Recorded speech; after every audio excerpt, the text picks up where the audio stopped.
And Hoyt has promised. Yeah, thank you. This race has been neck and neck. Polls show you very close to Mr. Corker, and early voting begins on Wednesday. What do you think is going to tip the balance in this race? Well, some polls show us actually ahead.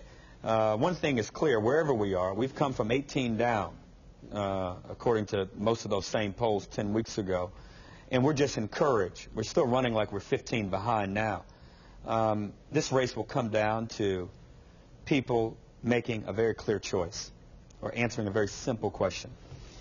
If you want more of the same, as the known Republican conservative columnist Frank Cagle recently endorsed this in the last few days, if you want more of the same, I'm not your guy.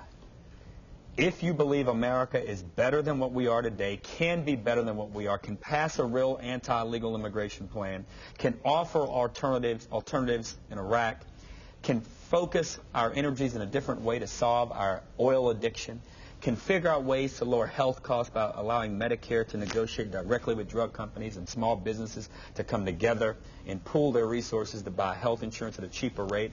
If you believe we should no longer make $2 and $3 and $4 billion cuts to early childhood programs and $12 billion cuts, these are actual things that the majority, the Republican majority in the House and Senate have done, a $12 billion cut to Pell Grants and other higher education assistance programs, there's only one clear choice. That's our campaign. We have an incredible amount of work to do in the coming weeks. And your question about at the beginning about what does this do for East Tennessee, these issues are issues that would affect everyone in the same way. I don't know if anyone in West Tennessee is saying, I can't wait for them to go up on my tuition rates again. I don't know if anybody in East Tennessee is saying, you know what, just can't wait as a small business guy or a small businesswoman to get that new health insurance table showing that our premiums went up 20% again. Everybody wants the same thing. That's what our focus will be from here until the end of this election.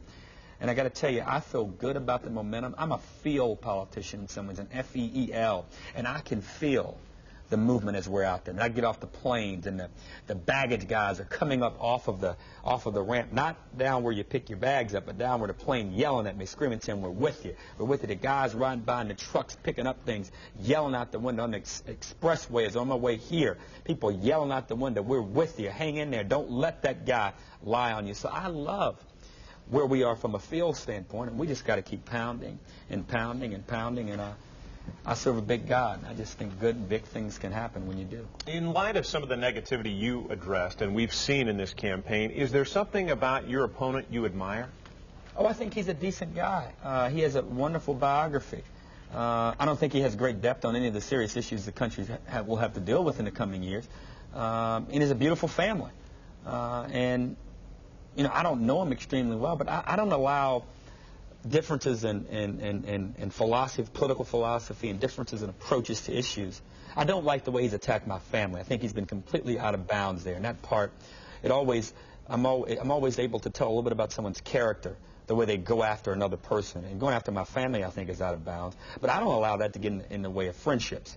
I mean, maybe one day he and I can be friends, but he and I don't have that kind of relationship now. But I don't have any personally bad feelings about him. I just think his ideas for the country are not right. And I think he'll go up there and join the group that has created a lot of these problems, the biggest government, the biggest debt. I mean, the challenges that we face as a country, it's been his party that's been in charge and had the chance to fix it, and they just haven't. But you've been in Washington, too. That's what a lot of people would say. Hey, you've been there for 10 years. But I've been in the minority party. That's a lot of power you put on me. If I had the power to tell George Bush, Denny Hassard, Bill Frist, you're going to do this, then I'd take the responsibility and all of the blame.